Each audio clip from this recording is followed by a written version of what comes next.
Okay, அனைவருக்கும் வணக்கம். இன்னைக்கு இது 4th February சண்டே. இங்க பாலிடாக்ஸ் மற்றும் ஸ்மார்ட் இயக்கங்கள் இணைந்து நடத்தும் ஒரு கருத்தாய்வு அரங்கத்துல நான் சிறப்பு பேச்சாளராக பங்கெடுக்க வந்திருக்கிறேன். இங்க இன்னைக்கு நாங்க விவாதிக்கிற ஒரு விஷயம் என்னன்னா, பரவலாக மக்கள் மனதில் இருக்கக்கூடிய ஒரு கேள்வி.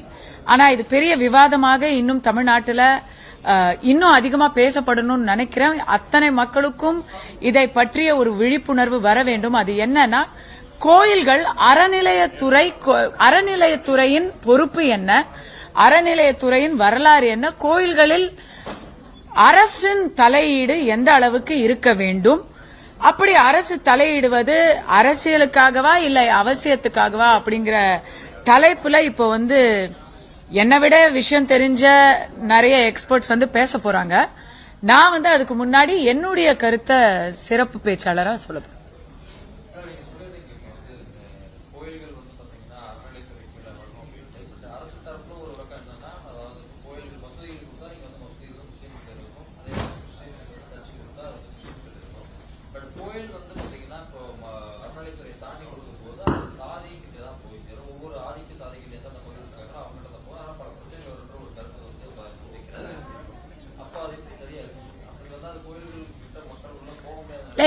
இதையே நான் ஒரு நரேட்டிவா பாக்குறேன். இதையே காலம் காலமாக நமக்கு கற்பிக்கப்பட்ட ஒரு உண்மைக்கு புறம்பான ஒரு நம்பிக்கையா நான் பாக்குறேன். இந்த கோயில்னாலே சாதி வரும் அப்படின்னு சொன்னா, அப்ப இந்து மதம்னாலே சாதி வரும். இந்து மதத்துல சாதி மட்டும் தான் இருக்கு அப்படிங்கிற கட்டமைப்பை உடைக்க வேண்டிய கட்டாயத்துல இருக்கும். இதெல்லாமே எப்படியாச்சும் அந்த கோயிலை கண்ட்ரோல், இது இன்னைக்கு நேத்து இல்லங்க, தமிழ்நாட்டுல மட்டும் இல்ல, கோயிலை கையில எடுத்தது ஆங்கிலேயர்கள். அவங்க என்னைக்கோ போயிட்டாங்க. அதுக்கப்புறம் வந்தவங்க ஆங்கிலேயரை பார்த்து அவங்க குருவுக்கு மிஞ்சின சிஷ்யனாக இருக்கிறாங்க. அவங்கள விட என்ன, அவங்க பாவம் அவங்க ஸ்மார்ட் வேணும்னு போட்டாங்க. விடுங்க, நான் சொல்லிட்டேன் உங்க பேரை. நான் திருப்பி சொல்றேன் பிரதர். அது அப்புறம் நான் தனியா நிழல் மாதிரி ஆயிருவேன் மேடம். ஓகே, கோயில்கள்ல இன்னைக்கு நேத்து கிடையாது, ஆங்கிலேயர் காலத்துல இருந்து கோயில்ல கை வச்சாச்சு. கோயில் நிர்வாகத்துல அவங்க ஆங்கிலேயர்கள் தான் முதல்ல ஆரம்பிச்சு வச்சது. அவங்க என்னைக்கோ போயிட்டாங்க. ஆனா குருவுக்கு மிஞ்சின சிஷ்யனா நம்முடைய அதற்கப்புறம் ஒவ்வொரு அரசும் கோயில்களை இன்னும் இன்னும் இன்னும் இறுக்கமாக தன்னுடைய பிடியில வைத்துக் கொள்ள வேண்டும் என்றுதான் நினைக்கிறது. நான் நிர்வாக பொறுப்பை ஒரு அரசு மேற்பார்வையிட வேண்டும் அப்படிங்கறதுல நான் மறுப்பு சொல்லல. ஆனா ஒவ்வொரு இடத்திலையும் ஒவ்வொரு விஷயத்திலையும் அரசுடைய தலையீடு இருப்பதுங்கிறது தவறான ஒரு தவறு, மிகப்பெரிய தவறான ஒரு விஷயம். நீங்க சாதின்னு சொல்றதுனால சொல்றேன். கோயில்ல சாதி மட்டும்தான் இருக்கா?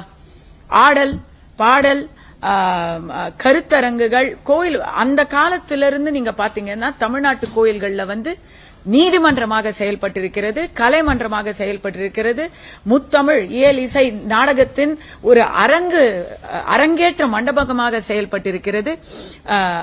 அரசாங்கம், அரசர் அங்கு குறைகளை தீர்க்கும் ஒரு இடமாக, மொத்தத்துல அது இன்று அரசு செய்யக்கூடிய பல விஷயங்களை கோயில்கள்ல செஞ்சிருக்காங்க. இன்னைக்கும் மடங்கள்ல செஞ்சுக்கிட்டு இருக்காங்க. அரசின் தலையீடு இல்லாமல் மடங்கள்ல செஞ்சுக்கிட்டு இருக்காங்க. இப்ப ஆஸ்பத்திரி நடத்தணும், கல்வி சாலைகள் நடத்தணும், இதெல்லாம் அரசு நடத்துறதை விட ஆன்மீக இயக்கங்கள் நடத்துற ஆஸ்பத்திரியும் ஸ்கூலும் இன்னைக்கு நல்லா இருக்கு. ஒரு அமிர்தாவை எடுத்துக்கோங்க, ஒரு மேல்மருவத்தூரை எடுத்துக்கோங்க, ஒரு சங்கர மடத்தை எடுத்துக்கோங்க, சிருங்கேரி எடுத்துக்கோங்க, இல்ல ராமகிருஷ்ணா மிஷனை எடுத்துக்கோங்க. அவங்களுடைய கல்வி பணியை நம்ம குறை சொல்லிட முடியுமா?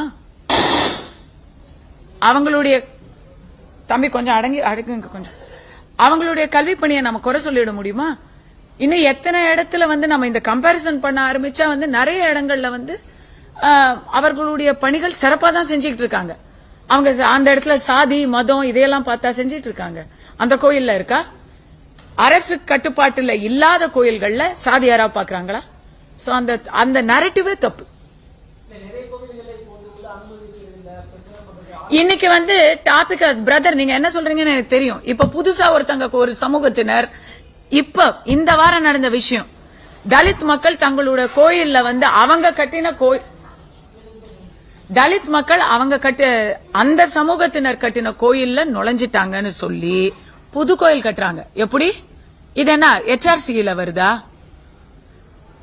அரசு வந்து மக்களை மிக நல்வழிப்படுத்தும் அப்படிங்கிற நம்பிக்கை இருந்தா இந்த கேள்விகள் எதுவுமே வராதுங்க. வேங்கை வயல்ல மலம் யார் கலந்தாங்கன்னு தெரியலன்னு சொல்லுவீங்களா நீங்க? பத்திரிகை நண்பர்கள் உங்க யாருக்கும் தெரியாது எந்த சமூகம்னு? தெரியாது, தெரியும் தானே? ஆனா இன்னைக்கு வரைக்கும் அதிகாரப்பூர்வமா நம்மளால அது பேச முடியல. அரசு எந்த ஒரு முன்னெடுப்பையும் எடுத்து வைக்கல. இது கோயில் விஷயமே இல்ல, சமூகத்தின் மிகப்பெரிய ஒரு பிரச்சனை. கோயிலாது ஆனா இங்கேயே செய்யாதவங்க அங்க உள்ளார வந்துதான் நாங்க தான் செய்வோம், உங்களுக்கு செய்ய வக்கில்லன்னு மற்றவர்களை பார்த்து சொல்றதே வந்து இன்றைய காலகட்டத்துக்கு ஒவ்வாத ஒரு விஷயமா பாக்குறேன். HRCயை நான் மறுக்கல, ஆனா HRC கிடையாது, அது ஒரிஜினலா அது வந்து RC, religious and charitable endowments. அதுல ஹிந்துங்கிற வார்த்தையை புகுத்தியது வந்து நம்முடைய மெட்ராஸ் பிரசிடென்சில ஒரு மிகப்பெரிய வரலாற்று பின்னணிக்கு அப்புறம் தான். ஜஸ்டிஸ் பார்ட்டியுடைய நேரடியான தலையீடும் அதுல இருந்திருக்கு. இதெல்லாம் நடந்திருக்கு 1925ல. அப்போல இருந்து நாம கேள்வி கேட்காம இருந்துட்டோம். இப்ப கேட்போமே, எல்லாரும் சமம் தானே பாஸ்? எல்லாரும் சமம் தானே?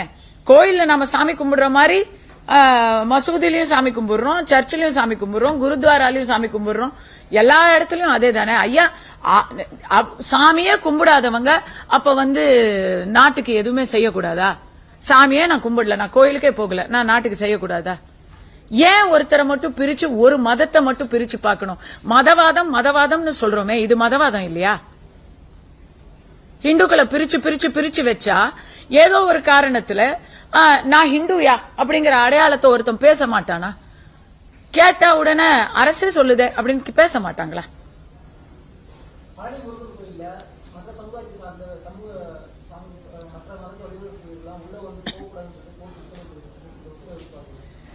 என்ன பொறுத்த வரைக்கும் எந்த கோயிலிலும் அது இந்து மதம் சார்ந்த கோயிலாக இருந்தாலும் அங்கே சாமிய பார்க்கணும்னு நினைச்சு யார் வந்தாலும் அவங்களுக்கு தடை இருக்கக்கூடாது.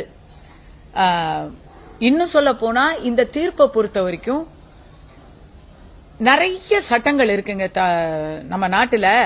அந்த சட்டத்தை எல்லாம் நம்மளால வந்து அமுல்படுத்தவே முடியாது. நீ இந்துவா நீ இந்துவா நீ இந்துவான்னு கணப்பெடுப்பெல்லாம் எடுக்கவே முடியாது. என்ன அடையாளம் இருக்கு? இந்துனா என்ன டெபினிஷன் இருக்கு? யார் இந்து? அதை யார் சொல்லுவாங்க? அதனால கோயிலுக்கு வரணும் அப்படின்னு நினைச்சு ஒரு முழு ஈடுபாட்டோட வர எனக்கு வந்து என்னுடைய சகோதரர், நான் சொல்லியிருக்கிறேன், என் சகோதரர் கிறிஸ்துவ மதத்தை சேர்ந்தவர். அவருக்கு வந்து தஞ்சாவூர் கோயில்ல, பெரிய கோயில்ல அவர் வந்து அடிக்கடி போறவர். அவர் பேரெல்லாம் மாத்தல, அவர் பேர் ஜார்ஜ் பெர்னாண்டஸ்ங்கிற பேர்ல தான் அவர் அர்ச்சனை பண்றாரு. அவர் பையனுக்கு வந்து ஒரு வேண்டிக்கிட்டாரு, அந்த பையனோட இன்ஃபன்ட் ஜோன்சிங்கிற பேர்ல தான் அவனுக்கு அர்ச்சனை பண்றாரு. அத வந்து வாங்கண்ணா வாங்க அப்படின்னு சொல்லி அந்த அர்ச்சகர் வந்து பண்ணி தராரு. இத நாம பாராட்டணும். இந்தியாவின் மத நல்லிணக்கத்தை நாம இந்தியாவோட மத நல்லிணக்கத்தை நாம பாராட்டணும், அதுல பெருமைப்படணும். இன்னைக்கு இந்தியா, நான் போயிருக்கிறேங்க, எத்தனையோ மசூதிகளுக்கு நாங்க போயிருக்கிறேன். அங்க ஒரு சகோதரியா வாங்க அப்படின்னு சொல்லி அங்க அதுக்குன்னு ஒரு வரைமுறை இருக்கு. ஒரு லெவலுக்கு மேல லேடிஸ் போக முடியாது. ஆனா எங்க வரைக்கும் போக முடியுமோ அங்க வரைக்கும். நான் தர்கா போயிருக்கேன், அவுரங்கசீப் தர்காவுக்கெல்லாம், அவுரங்காபாத் தர்காவுக்கெல்லாம் போயிருக்கிறேன். என்ன வந்து உள்ள அனுமதிச்சிருக்காங்க. அபுதாபியில ஒரு மசூதி இருக்கு, அங்க வந்து புர்கா எல்லாம் போட்டு, அது அவங்களுடைய சட்டத்திட்டம், அதை போட்டுக்கிட்டு உள்ள போய் நம்ம பார்க்க முடியும். நான் என்ன, அது டூரிஸ்ட் ஸ்பாட், அது என்ன ஏன் அனுமதிச்சாங்க? நான் அங்க வந்து தொழுகை நடத்துறதுக்காக போகல. அங்க அபுதாபியில அதுதான் பிக்கஸ்ட் மாஸ்க், எல்லாரும் போறவங்க எல்லாரும் அங்க போவாங்க. அப்ப உடனே அதனால என்ன அங்க வந்து மரியாதை கேட்டுருது? அதனால எனக்கு அதுல ஏற்பு இல்ல. அதுக்கு வந்து ஒரு பின்னணி சொல்றாங்க, பின்னணி ஒரு பின்னணி காரணம் சொல்றாங்க. இந்து அல்லாதவர்கள் பலர் அந்த இந்து மத சம்பிரதாயங்களையும் நம்பிக்கைகளுக்கும் அவமானப்படுத்தும் விதமாக அந்த இடத்துல வந்து பிரியாணி சாப்பிடுறாங்க, கவிச்சி சாப்பிடுறாங்க. அந்த மாதிரி விஷயங்கள் கோயிலின் புனிதத்தை கெடுக்கும் விதமாக, பழனி மலையின் புனிதத்தை கெடுக்கும் விதமாக நடவடிக்கைகள் செஞ்சிருக்காங்க. அப்ப அதுக்கு தனியா அதற்கான சட்டத்தை போடணும். ஒட்டு மொத்தமா இந்துக்கள் அல்லாதவர்கள் யாரையும் உள்ளே விடக்கூடாதுன்னு சொல்றதுல அது ஃபர்ஸ்ட் ஆஃப் ஆல் அமல்படுத்த முடியாது, எனக்கு ஏற்பும் இல்லை. என்னை பொறுத்த வரைக்கும் உலகத்துல இருக்கிற எல்லாரும் வந்து எங்க கடவுளை பார்க்கணும், இந்து மத கலாச்சாரத்தை தெரிஞ்சுக்கணும் அப்படின்னு நான் நினைப்பேன். வாங்க என் சாமியை காட்டுறேன் வாங்க அப்படின்னு நான் ஆசையா தான் நினைப்பேன். அப்படிதான் எல்லாரும் நினைக்கணும்னு நான் நினைப்பேன்.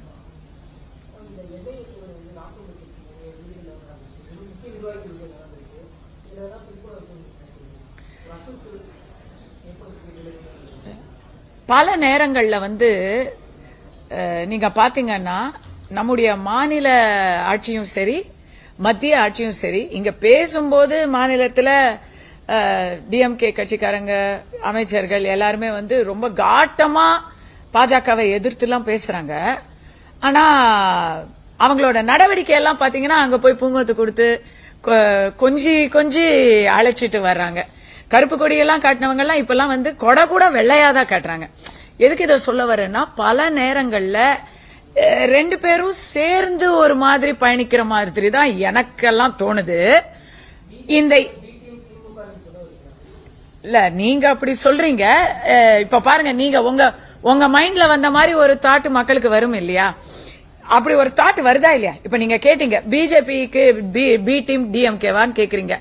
டிஎம்கே எதுக்கும் பி டீமா இருக்கணும்னு நினைப்பாங்கன்னு நினைக்கல. ஒருவேளை ஈக்குவல் பார்ட்னர்ஸா இருக்கணும்னு நினைக்கிறாங்களா என்னன்னா எனக்கு தெரியல. ஆனா ரெண்டு பேரும் சுமூகமா ஏதோ ஒரு மக்களுக்கு தெரியாத ஒரு நிலைப்பாடை எடுத்திருக்கிற மாதிரி எனக்கெல்லாம் தோணுது. நான் உடனே இதுக்கு என்ன நம்ம நடவடிக்கை பார்த்தா உங்களுக்கு தோணுதா இல்லையா? அதே போலத்தான் இந்த என்ஐஏ சோதனையும் நான் பாக்குறேன். ஏன்னா இங்க தமிழ்நாடு போலீஸ் வந்து கம்ப்ளைண்ட் கொடுத்திருக்காங்க. அந்த கம்ப்ளைண்ட் மேல பிரஷர் கொடுத்திருக்காங்க. என்ஐஏ அதற்கான நடவடிக்கையை எடுத்திருக்காங்க. இவங்க ஊத அவங்க ஆட அப்படின்னு ரெண்டு பக்கமும் ரொம்ப ஒத்துமையா எலெக்ஷனுக்கு முன்னாடி வேலை செய்யறாங்க. ரெண்டு பேரையும் எதிர்க்கிற ஒரு ஆளுமையையும் ஒரு நல்ல ஒருங்கிணைப்பு உள்ள ஒரு கட்சியையும் அச்சுறுத்த ஒரு நடவடிக்கையா தான் எனக்கு தோணுது. இல்ல அதுதான் ஏதோ என்னன்னு தெரியல. ஆனா இந்த மாதிரிலாம் ஒரு பொது எதிரியை அடிக்கிறாங்களோன்னு எனக்கு தோணுது. பெயர்ல இருந்து ஆரம்பிப்போம். பெயர்ல வெற்றி இருக்கு, ஆனா வெற்றிக்கு அப்புறம் ஒரு இக்கு இல்ல. தமிழக வெற்றிக்கு கண்டிப்பா தமிழும் வெற்றி பெறணும். அதனால கூடிய சீக்கிரம் அவரை அத சரியான தமிழ்ல அவர் பேரை அவர் மாற்றி அமைச்சுக்கணும். நான் இது வந்து நியூமராலஜி அந்த மாதிரி எதுவும் மூட நம்பிக்கை இருக்காது அப்படின்னு நான் நினைக்கிறேன். இதுக்காக என்ன யாரனா திட்டட்டும், எனக்கு நியூமராலஜிய பார்த்தா நம்பிக்கை தான் நினைக்கிறேன். அது இருக்காது. அவர் வந்து ஒரு பகுத்தறிவுவாதின்னு தான் நான் நினைக்கிறேன். So I think okay.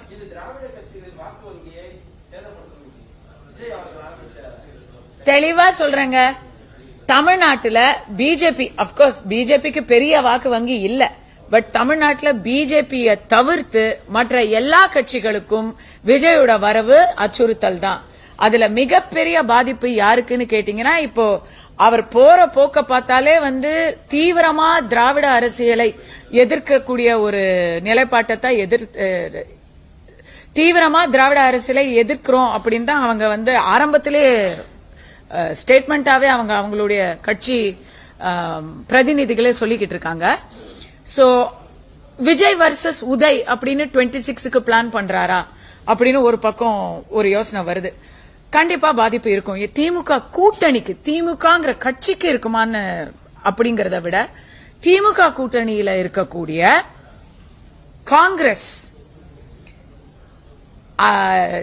காங்கிரஸுக்கு மிகப்பெரிய ஒரு பாதிப்பு இருக்கும். ஏன்னா விஜய் அவர்களுடைய அறிக்கையை பாத்தீங்கன்னா அப்படியே காங்கிரஸ் உடைய கொள்கைகளை அப்படியே சொல்ற மாதிரியே இருக்குது. சோ கண்டிப்பா காங்கிரஸ் உடைய ஓட்டுகள், ஏன்னா ஏற்கனவே இப்ப காங்கிரஸ்ல பாத்தீங்கன்னா காங்கிரஸோட லாயல் ஓட் பேஸ்ங்கிறது வந்து கொஞ்சம் சீனியர்ஸா தான் இருப்பாங்க.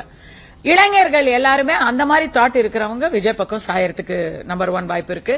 ரெண்டாவது மிகப்பெரிய பாதிப்பு விசிகாவுக்கு, அகைன் திமுக கூட்டணியில விசிகாவுக்கு. ஏன்னா விஜயுடைய ஓட்டர் பேஸ்ல மிக அதிகமாக உழைக்கும் வர்க்கத்தை சார்ந்த பட்டியலினத்தை சார்ந்த இளைஞர்கள் அதிகமாக இருக்காங்க. மூன்றாவது பாதிப்பு அப்படின்னு நான் வந்து நாம் தமிழர் கட்சியை சொல்லுவேன். ஏன்னா சீமான் அவர்கள் சொல்லக்கூடிய அத்தனை விஷயங்களையும் விஜய் அவர்களும் சொல்றாரு.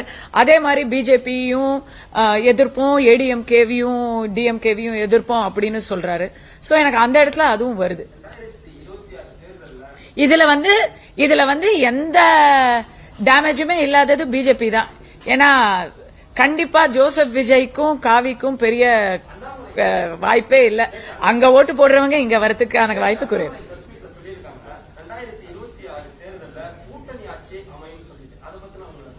எதுங்க 2000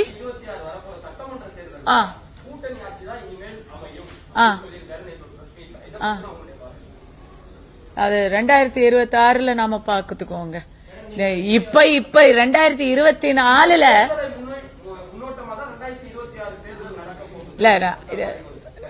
அண்ணாமலை அவர்கள் அளவுக்கு கூட்டணியை பத்திலாம் எனக்கு தெரியாது. அவங்க வந்து நேத்து வரைக்கும் இந்தியா கூட்டணியில இருந்தவங்க இன்னைக்கு வந்து பிஜேபி கூட்டணியில இருக்காங்க. எனக்கு ட்ராக் வைக்கவே முடியல. அதனால கூட்டணியை பத்தியெல்லாம் அவர் பேசட்டும். அவங்களுக்கு நிறைய விஷயங்கள் தெரியும், அவங்களே அதை உருவாக்குவாங்க. அதுக்குள்ள நமக்கு போறதுக்கு அந்த அளவு தெரியாதுங்க.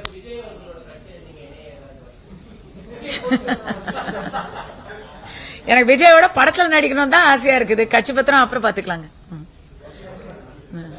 நன்றி.